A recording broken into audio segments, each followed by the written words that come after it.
Good morning, everyone. I'm Alex Radcliffe from Board Game Co., and this is To Back or Not to Back. We're going to be diving into a bunch of crowdfunding campaigns. We're going to have links to upcoming campaigns. We're going to have a bunch of things before the campaigns, and starting off with those things before the campaigns, we have two updated links that I talked about in my week in review. Basically, two things that are relevant to Kickstarter creators and or board game creators, designers, all that stuff. In case you're interested in this, I talked about this past week in my week in review, and then proceeded to give the wrong links to the things I was talking about. But first of all, we have the Ultimate Kickstarter Marketing Course for Games is now here. This is coming to you from Crowdfunding Nerds. It's basically going to be a course for games, for marketing your games on Kickstarter.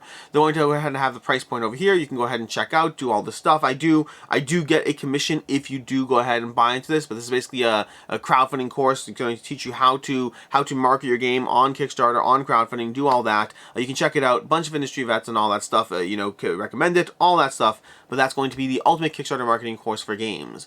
Additionally, we have the Board Game Design Virtual Summit over here. Same idea, kind of, but actually a little different. One's more marketing your game on crowdfunding. This is more about designing your game. And this is going to be coming to you from Joe Slack. And it's going to be a whole design summit on how to design a game with a bunch of people you'll be talking to. I'll be in one of these Q&As as well. And again, same idea. The link I send out does get me a commission referral if you do buy into that or any of that. And that's what we have as far as these two things over here. But then, from there, diving into Cult of the Now. Cult of the Now is a segment where we take a look at an already available game, so you can get a game today instead of a year from now. You can get a game today instead of potentially not at all. You can get a game today instead of, well, at a reasonable price point instead of a more Kickstarter crowdfunding price point. And you can get a game that has a bunch of reviews already instead of, 4 people who cover the game with an opinion, and that's basically it. So, that's going to be Bad Company over here. And by the way, love crowdfunding, I love Kickstarter, love GameFound, love Backyard, all that stuff. But also sometimes retail games are good too. But this is going to be Bad Company over at Miniature Market. This one's been sought after for a while, and it's now available for $44. It's not the cheapest game for the box size that you're getting over here, but it is one that's been hard to get your hands on, so if you are interested in it, it's currently available on Miniature Market. That's going to be Bad Company. And with that, let's go ahead and dive into the actual crowdfunding portion of things, starting off with the board game adjacent category, starting with specifically with the Monarch, an heirloom board game table for the modern age that frankly I'm surprised has only 109 backers considering the price point and what you're getting for this table over here. $118,000 raised, 109 backers, 18 days to go. This is from Dragons and Geeks, and it's the Monarch game table. This is a game table that is offering you a very affordable, very friendly option as far as bringing you 790 pounds over here for, what's it called? Medium table 4 to 6, including the topper. That's 790 pounds, including the topper. It does not include shipping. Take that into account. So I don't know how much that's going to be, but it's 890 for the 6 to 8 player table, 990 for the 6 to 8 plus player table over here. It's the whole thing. And watch the video. The video looks very cool.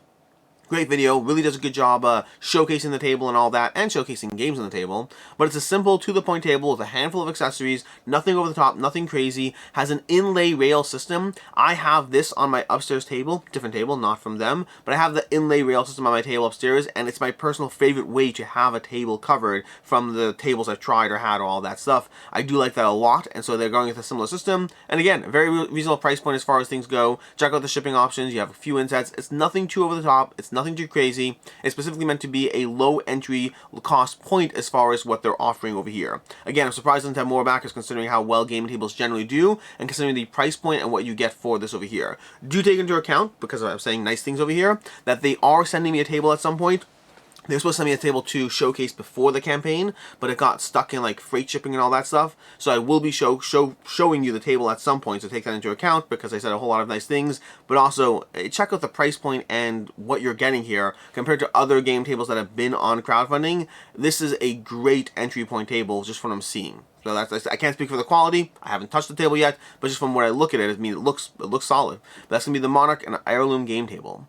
From there we have the StageTop, the 3D printing game table. This is a whole different conversation. This is $102,000 raised, 1,945 backers, and this is a 3D printed system. You have to print this yourself, or alternatively you can find someone who's going to be buying the files to print them and then buy them from them. But this is a 3D printed gaming system. Again, you can watch the video. It's meant to be almost an overlay system, goes on top of your table. It's got some stands you clip under. It's got the way you build it out. It have a variety of sizes. And you're basically buying the files so that you can go ahead and print these yourself whenever you want or all that. You're buying access to that for around $40, I believe it was. It's $48 for, or $96 if you're buying it to print them yourselves and sell. That's what it looks like over here. So that's going to be the 3D printed gaming table, basically giving you a printed table you can go ahead and create, latch together, store easily, goes nicely into a bucket. They had a picture over here. You can see over here how it stores nicely, and they have the whole, the bucket that's going to go back into a Calyx shelf. Looks very cool. I'm not going to print something like that just because, I barely use my 3D printer ever and I really need to get around to that properly. But that's going to be the StageTop, the 3D printed game table. And then lastly, in the board game adjacent category, we have Season 4 Sleeve Kings over here on GameFound over here. $115,000 raised, 966 backers. This is Sleeve Kings. I've been recommending them for 3 years, basically more than that. I've been recommending them for like 5-6 years. Ever since I started first using them, ever since their first Kickstarter campaign and I got them, I've been recommending these. These are my go-to sleeves. They're a great price point, a solid quality. They're going to be above the penny sleeve quality you might have seen from who knows what, from Mayday or whatnot, but they're going to be lower than the premium quality of like those more Paladin shields and whatnot, because they're 60 microns, they're not 80, not 100, and they're not 40. They are 60 microns, enough thickness to not really bend and to not really stick and all that stuff, and they've held up really well over the 5 years I've been using them. I just like them so far. I'm very happy with my purchase, and I switched to them. I used to use Mayday. I switched to these. Like these a lot. And they are originally have some ownership thing of the same company. I don't know exactly. I know they have some relation. Don't know the exact details of it.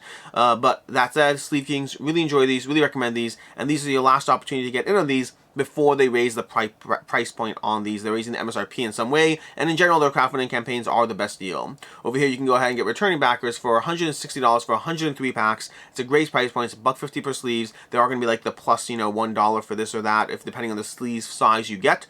But you can check that out. Sleeve Kings, again, highly recommend them. I'm probably going to be placing like a $250, $300 order to stock up on all the sleeves that I no longer have, that I slowly ran out of over the past 5 years.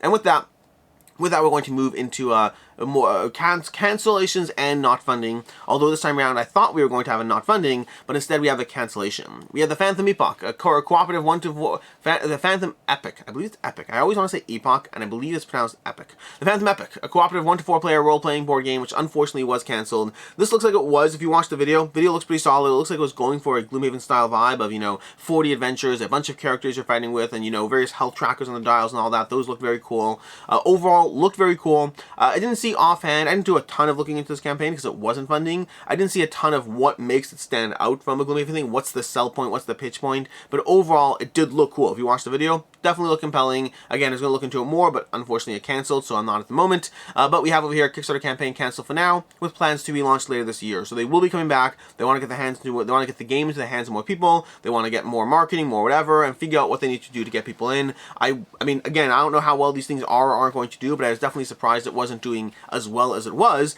That said, I missed it multiple times. It was even up last week, and I didn't cover it last week because I missed it. Speaking of which, also the Monarch game table I also missed covering last week. Didn't get everything. But with that said, that's the Phantom Epic coming back to Kickstarter at some point in the future.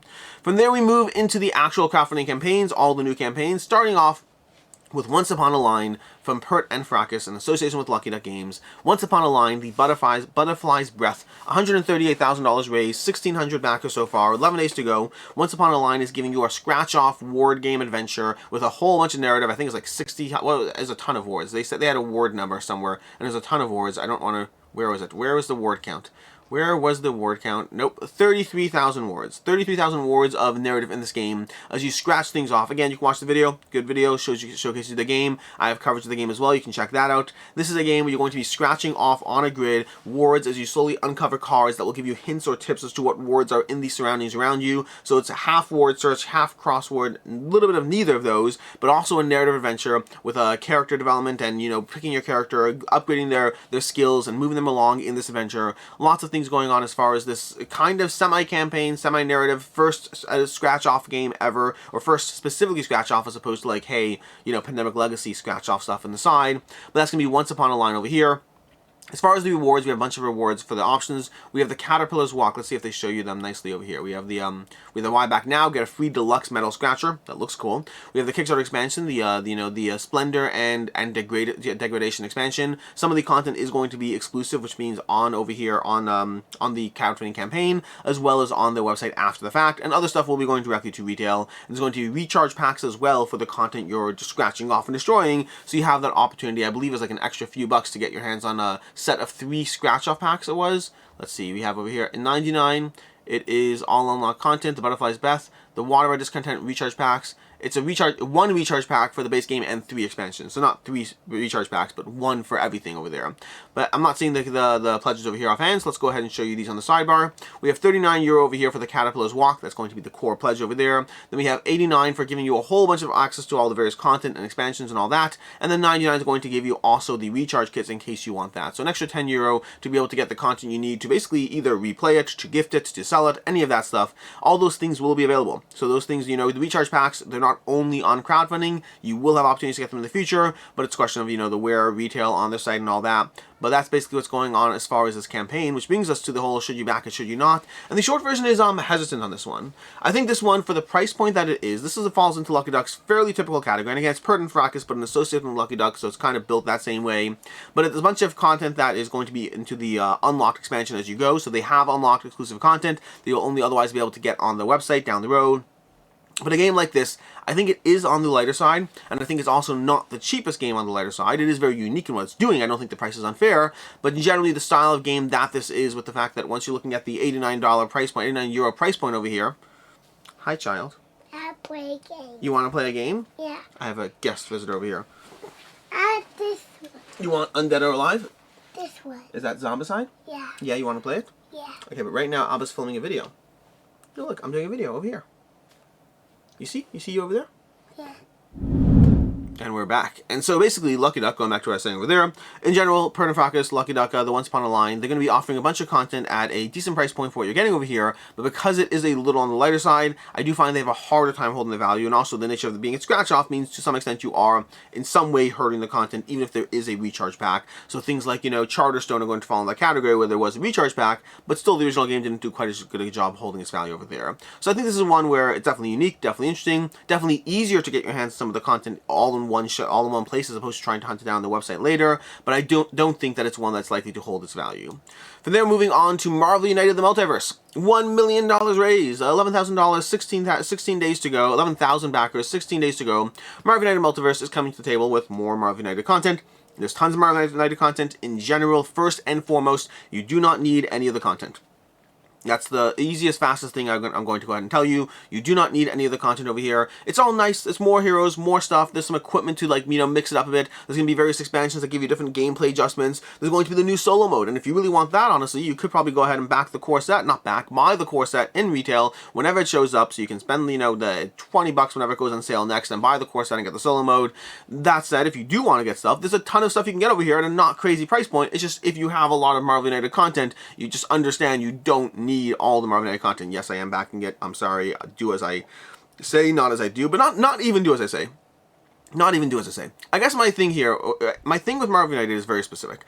I like the content. I'm happy it exists. I will be getting more content. I like the universe. I like the heroes. I like the small iterative changes they're making. Even the new playmat I like, even though it is now the 3rd time I'm paying for that playmat. That said, I do understand people being burnt out on too much content. I do understand, even myself, when I heard it was coming out, I was both like, yes and no at the same time. So it's a lot of extra stuff. You don't need it. It does give people the opportunity to continue to jump in it. I think at this point, Marvel United is probably going to be ending up being CMON's next Zombicide. A continued iteration that's pumped out once a year consistently, and people have to decide what to get, when to get, what to mix and match. And I don't know what it is, but I think I'm almost more compelled by Marvel United than I am by Zombicide because of the idea of just not, I like Zombicide much more, but Marvel United is easier to just have a ton of content than pick and mix and match and just dive into at any given point. I've gone through a ton of Marvel United content. I both love that they keep putting stuff out and also hate myself a little bit for the decisions I'm making around it. But that said, we'll talk about that more. I'm sure there'll be a dedicated video on this because this did cross 10,000 backers, which is my magic number to do a dedicated Should You Back video. So expect to hear that whole pitch again at some point in the future, but it'll probably be closer to the end of the campaign. The 10,000 backer thing is a line I have for Should You Back, but at this point I like doing them closer to the end of the campaign so I can give you as much information as possible, and you can get the two back and not to back level of information over here in this video. So now that we spent a few minutes not really talking about the game, Marvel United is a great game where you're going to be cooperating with other heroes as you place cards down down into the timeline and going and activating the symbols of your card plus the symbols of the previous player's card as you try to basically take down the villain by, using your attacks to hit henchmen or to attack the various, threats, or the villain themselves once they are vulnerable. To be able to use your heroic actions to put them on cards, more threats, or to save the various civilians nearby. Or, of course, to move around the board, or use special abilities. This is going to be introducing new content, as well as, tons of just new characters and all the multiverse level of characters, as well as introducing the equipment cards and all that, as well as introducing the new solo mode, and I'm sure we'll see other things introduced. And of course, there's, the coming of Galactus over here, if you want to go ahead and get that $95 pledge or the $100 pledge, the Herald pledge, instead of the Multiverse pledge over there. So a bunch of options, bunch of content, lots of fun stuff, lots of miniatures, all good things over here, or all reasonably good things over here as far as what you're looking for. And again, you'll get a ton of content. You'll get all the various stretch goals, you'll get a lot of miniatures unlocked, you'll be very happy with the sheer amount of plastic on your table if you go ahead and get this. And as far as holding its value, we'll talk about this more because there will be unlocks and optional buys. There already are some so far. We currently have, I believe, just the one at the moment. We currently have, if we scroll down, we have all these slow various characters being unlocked. Just tons of fun things. Patriot, Crimson Dynamo, we have Baza, we have M, we have Crossbones, we have Cypher, Draken, Chamber, and yes, I may have mispronounced some of those because many of these characters I don't know, and I apologize for that. We have generic equipment for those heroes who don't have equipment cards, which is actually sad for me because until I saw that, I kind of was like, every hero will get equipment cards, and then I saw that and I was like, not every hero's getting equipment cards. This is for the heroes who don't have equipment cards, for those who want to know. We have Darkchild, that looks pretty cool, and then we have the War of Kings for $35, a Kickstarter exclusive optional buy. You can go ahead and grab Lockjaw and Crystal and, Gladiator and Gorgon and Trident and Karnak and all these things in the Multiverse playmat, which is basically a condensed playmat where you put the cards on the outside or in whatever configuration you want, which is great for filming, by the way. That whole giant circle for filming, not the best, trying to put it all on camera, but that's not your problem, that's a me problem, and a small table problem, and that's what we have over here. And as far as should you back it, should you not, will it hold its value? Short version is yes. I don't really know what's coming yet. I don't know the all-in pledge, but the short version on everything Marvel United is so far, it has done a great job holding its value if you're getting exclusive content, because people want this stuff. It's cute, it's friendly, it's accessible, it's easy to dive into. People want this stuff. It is, I mean, genuinely, here's a fun story for you. This past week, or 2 weeks ago, whatever it was, I finally consolidated my X-Men content. I consolidated my Marvel United content a while ago, but like 2 weeks ago, I consolidated my X-Men content into like 2 or 3 boxes, getting rid of the inserts and trays, and put out all the boxes by my trash. Only to have people come by and take the empty boxes. And they knew they were empty, to be clear, because they asked if they could take the empty box. They asked if they can take them, and I was like, they're empty. And I was like, they're empty, but you can have them. And they're like, yes, we want them. And I was like, okay, great. They came by and they took my Marvel United boxes that were empty. Why? I don't know. Do they know the game? Don't know. Did they just like the shiny, look of the art and all that stuff? I don't know. I still don't know what's going on with those boxes, but someone wanted empty Marvel United boxes. That's your fun story of the week. Give me a second to have a coffee sip, because it is early morning for me, and then we'll be right back. Probably should have had a coffee sip while I cut from my son interrupting. Moving on to Counter Warfare, the surprisingly strategic party royale game. Are you a gamer? Drop in and fight your friends and fam in this hilarious fast-paced battle royale. This is a game of 112 cards, or something like that. 100, and there was some number around 100 cards. 100 cards, everything self-intuitive, all printed on the cards. Basically, your goal is to knock people down to get their hand down to 0 through a bunch of cards where you go ahead and do the thing printed on the card. Play a card, do the thing. Play a card, do the thing. It's not my genre of game. Not my genre of game at all. This is very much a just, hand management, take that. Not even hand management, just, I guess hand management. Hand management, play cards, take people down. 573 backers, $15,000 raised. Again, lots of card games in this genre. They're very easy to make. They're very easy to, I'm not saying they're very easy to design, but card games have a lower barrier to entry than things with a ton of components. And so we tend to see a bunch of games in this genre created more easily, more readily. This does look very much in the party genre. Not necessarily a bad thing at all. It just means I'm not the target audience. It looks lighter than what I'm looking for, but it may very well be a good time. You may really enjoy the, just the card play of this game and trying to, like, take down your opponents. And if so, you can get this game for $24 for the Counter Warfare Complete deck if you want to go ahead and get that. That's going to be, Counter Warfare. It's a party royale game of just attacking everyone and knocking people down to 0 in this game. As far as should you back or should you not, will it hold its value? I'm skeptical. I just don't think there's going to be an aftermarket demand for this game that gets you your $24 back. From there, we have Arboretum from Alley Cat Games. $103,000 raised. 1,900 backers, 17 days to go. Arborea is a game that seems to have the mechanics of Tzolk'in as well as the general look and aesthetics of Bitoku, and both those games are mentioned as you scroll down the page, which makes sense because, I mean, even just looking briefly at the board, if you've seen Bitoku, they're not the same looking at all. I personally prefer the art of Bitoku, I think, but mechanics I can't speak for because I haven't played either of these. But both of them look solid. Both of them are overly colorful in a way that is both good and bad. It's almost like, you know, color vomit on both these games. Again, good and bad. They pull you in, but there's just a ton going on, and it's very hard to see everything happening on the board. But that's going to be Arborea over here as far, it's going to be in Alley Cat's heavy Euro line, but it's also going to have mechanics like Tzolk'in. If we can go ahead and scroll this down, you'll see that you're basically traveling worker placement. The workers are going to be traveling inwards. I don't know if it's in the video or on the page, but the workers effectively are going down to spots, and you're going to be sliding them in with these little trays that go around and push them in, and the workers are getting progressively stronger until you actually release them into the action that you want. So if you've ever played Tzolk'in with the gears, and you know how the workers can kind of get stronger and stronger, and eventually you pull them off the gear, same general idea. Less innovative than Tzolk'in's gear system, but that doesn't mean anything because while Tzolk'in's gear system was a beautiful visual aesthetic, ultimately the main thing I care about is going to be the mechanics and how well it actually plays out. To that end, bunch of content you can check out on the game to see if it's a game for you. I believe before you play had a playthrough. You can check that out if you want. In general, the content gives you, like if you're looking for content that shows you how the game plays and gives you a taste if it's for you, I highly recommend their stuff in general. I think they played it, but maybe not because I'm not seeing them on the page. Never mind. Before you play did not look like they played it. So check out the other content. Bunch of other stuff you can see over there. That's going to be Arborea. Price point of this game seems pretty reasonable. We have £38 for this game over here. £38 for the game for the retail edition of the game. There are 6 people backing this. I approve of that number because for £46, a mere £8 more, you're getting access to all the Kickstarter exclusive content with the upgraded bits. And so that's a great price point in a world in which upgraded bits often cost you, you know, $30, $40 more. Paying £8 for just the extra stuff. And it's not that there's a ton of it, but if you want that Kickstarter deluxe version, it's only costing you £8 more, which is why nearly all the backers here have chosen to back that Kickstarter version. It does seem like it'll be available after the fact in some degree from, like, you know, their site or things like that, but that's basically as far as what's going on in Arborea. As far as should you back it, should you not, will it hold its value?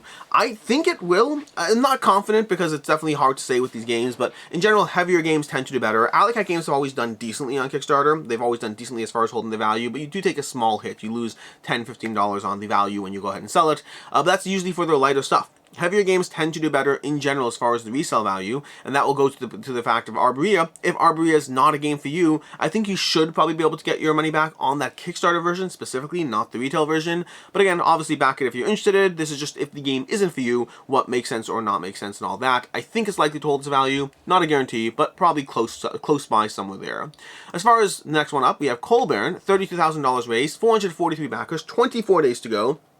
And Coal Baron is unfortunately much more expensive. The game itself is a reprint from the original game. You can check out that out on Board Game Geek. You can check out ratings and all that. And it doesn't seem like anything's really changed. They have it in the FAQ. This is the same game with upgraded bits, upgraded components, and a deluxe edition being brought back into the gaming space. It's been out of print for a long time. And being brought back specifically with the Kickstarter version you have over here. Now the price point is expensive, although it does have everything built into a single, well, everything. You have playmats, you have coins, you have upgraded meeples, and playmats and coins alone are things that could cost $20, $30 on their own, so I do want to take that into account because I'm about to say that the price for the game is €75. So €75, which is not a cheap price point for what you seem to be getting over here in terms of the general. Again, it's like a 7.3 on Board Game Geek, which is not bad, but also not amazing. I think this will bring it back to the public eye to a degree, so I'll bump that up a notch as far as the general rating and all that. But past that, again, €75, not cheap, but it does come with a playmat with coins and with all the upgrades, all the stretch goals, everything else is going to be unlocked over here, and everything that you see unlocked in this as we scroll down the page over here. As far as should you back it, should you not, will it hold this value? I'm skeptical it will. I think a 7.3 combined with a fairly high price point, and again, even though the playmat and coins are baked in, you're not really giving people the option. It's not like this is like a $60 price point or a $50 price point, and then you can choose to add the playmat for $15. It's all baked in whether you want it or not, and the playmat should fit in the box, which is nice because otherwise I would not be interested in the slightest in this because I usually only use playmats for the most part. There are exceptions, like I occasionally pull out that Marvel United playmat. The Blood Rage not so much. There are a handful of games where I pull out the playmat, but for the most part, playmats, I tend to only use them if they fit inside the box. Again, handful of exceptions. Endless Winter, Marvel United, maybe one or two others. In any case, that's going to be Coal Baron. As far as should you back, should you not, I'm skeptical to hold this value. I just think the price point is high, even considering everything you get in the box. It takes away some of that agency, which hurts resale value and general interest down the road. Moving on, we have Epic Spell Wars, Epic Spell Wars of the Battle Wizards. Annihilageddon 3. Epic Spell Wars is generally a game, 1,400 backers, $213,000 raised, and Epic Spell Wars is generally a game of combining and building spells, as far as, you know, having a darker theme to it as far as just the humor and all that, but you're going to be trying to attack each other in this. This is going to be, I believe, introducing an all-in, one versus many mode, but this is the like 7th game in the series and whatnot. The original game, I actually never played it, but it's the whole aesthetic of it never personally appealed to me, but the general humor, it's the kind of game I might dive into at some point, but this is Annihilageddon 3. They've had a bunch of these, they have the Epic Spell Wars, they had a few versions of Epic Spell Wars, then they had Annihilageddon 1, 2, and now they have 3 over here. I believe they had a solo mode, possibly, not sure, maybe not, maybe no solo mode yet. It might be the one versus many that I saw over here.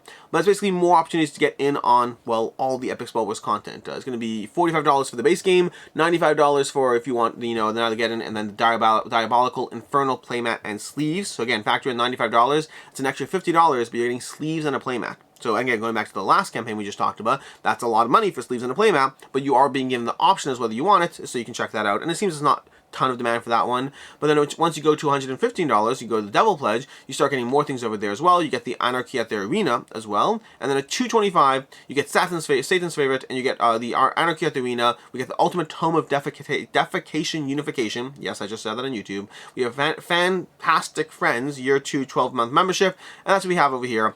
Ton of Epic Spell Wars. It primarily geared price point wise to people who already know they want Epic Spell Wars, and additionally, as far as, you know, should you back or should you not, will it hold its value. I checked it up for the other campaigns and stuff in the past, and it doesn't seem like there's a ton of aftermarket demand for this one. This one in general is one of those games that definitely a lot of audience for, and some of them are harder to pick up as not being readily available, but for the most part, as far as should you back or should you not, given the price point over here, I don't think it's going to hold its value down the road.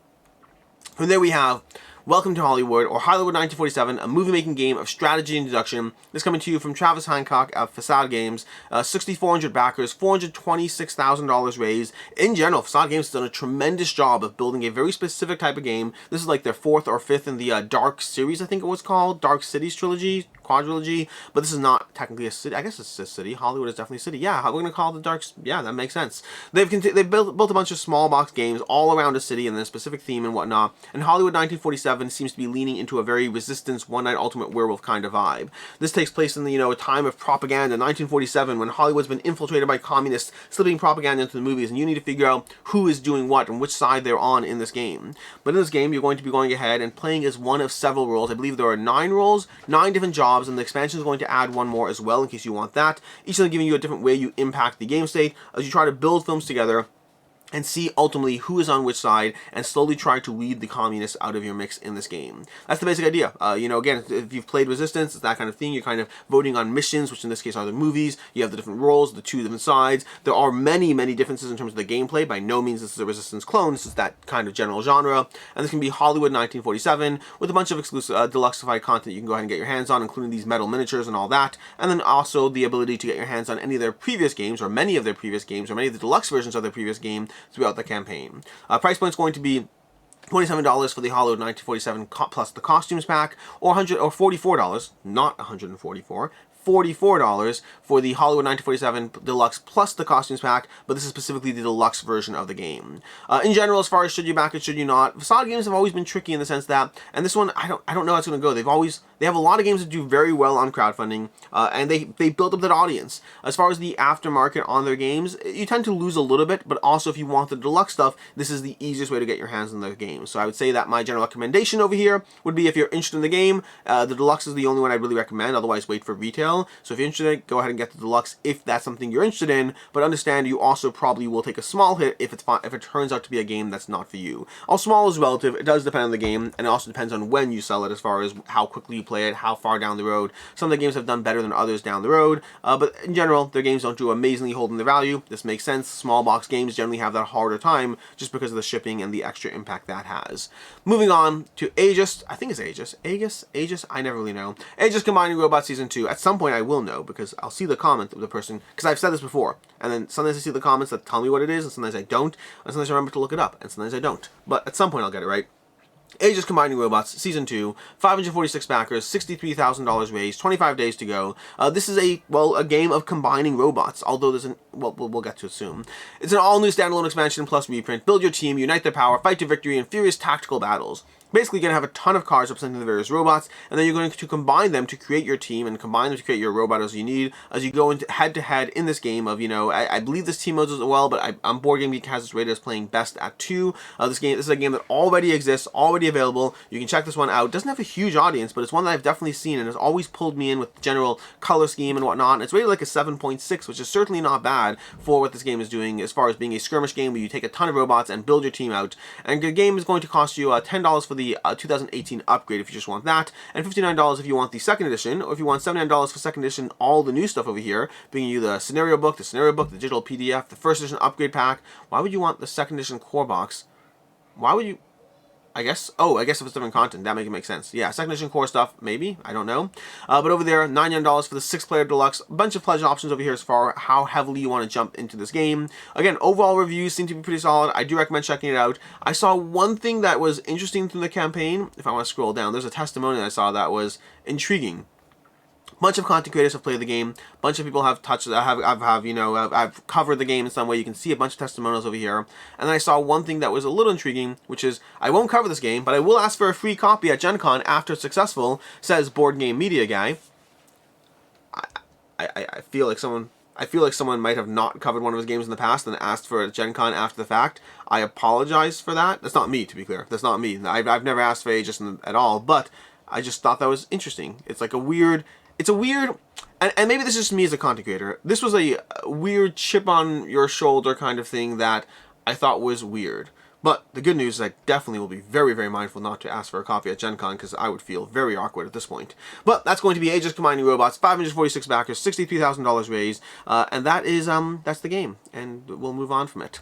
As far as should you back or should you not, will hold its value. The short version is while it looks like it's a good price point to get your hands on the game, and it is one of those games that has a lower availability after the fact. It's also one that if you look at the original price and the aftermarket, it hasn't done a tremendous job holding its value, but it is situational because it is hard to get your hands on. So there have certainly been times. So kind of in the category of not the worst place to get your hands in it. If you're interested in the game, I would recommend getting it here, but also one that you'll probably lose something on if it's a game that's not for you. Which brings us to our last campaign of the day. Nope, that's not true. That was the last campaign of the day. The next link is something else instead, which brings us to Picks of the Week. Picks of the Week. As far as Picks of the Week, I generally pick 2 games. I pick the game that I am most personally interested in on my own behalf, of the one I want to play the most, and then I pick the game that is most likely to hold its value. Although this week I'm going to be taking an asterisk along with that, because the game that is definitely most likely to hold its value, no question at all, is Marvel United Multiverse. This is the value pick of the week. Value pick does not mean the cheapest. It does not mean the best bang for your buck. It means the game that is most likely, if you want the game, this right now, over here on Kickstarter, over on crowdfunding, it's the best time to get your hands on it. And that's going to be true for Marvel United Multiverse. Whether you want the content or not, whether it's worth it to you or not, those are all different conversations and considerations you have to make, but ultimately this is the one that is most likely to hold its value. If you do want the stuff, your options are basically Kickstarter or paying more than you want to, more than you possibly could now, to get it on the aftermarket. So that's going to be my pick of the week there. As far as my interest pick of the week, from all the games we covered today, Marvel United Multiverse would also be my interest pick of the week, so it would be my most interested in, but I do like to split things up. So despite my little confusion at that chip on the shoulder, Aegis Combining Robots actually does look very compelling. A 7.6, not a bad rating at all, and the general idea of just having a ton of unique robots, 100 plus unique robots, that you can combine them into different teams in different ways, that does compel me. The game looks interesting. I'm definitely intrigued by it. It looks very intriguing, but at some point I'll get my hands on it and play it at some point, but that's going to be Aegis Combining Robots, and that is everything for my picks of the week, which brings us to upcoming campaigns, and upcoming campaigns we have 2. We have the Manhattan Project War Machine. Well, we have more upcoming campaigns. General reminder to subscribe to Shelf Clutter to see what's coming up, but as far as generally just announcing a few things coming up this week, we have Manhattan Project War Machine launching very shortly, 943 followers. This is from Grail Games. This is going to be the continuation of the Manhattan Project line, a very different art style. They're kind of retaking it, redoing it, adjusting it away, whatever, but I played this, I covered it, and I enjoy it. You can check out my coverage, well, I guess tomorrow you can see that. And then additionally, over on GameFound, we have Batman Escape from Arkham Asylum with 12,000 followers, and this 1 to 5 player game of escaping from Arkham Asylum, and I believe a 1 vs many experience. This should be launching next week. I may have said it's launching last week. I don't remember. No, that's my upcoming campaigns. Never mind. We're all good. But that is everything we have over here, which brings us to the end. I'm Alex Radcliffe from Board Game Co. I appreciate all of you being here. And as always, I hope you have a good one.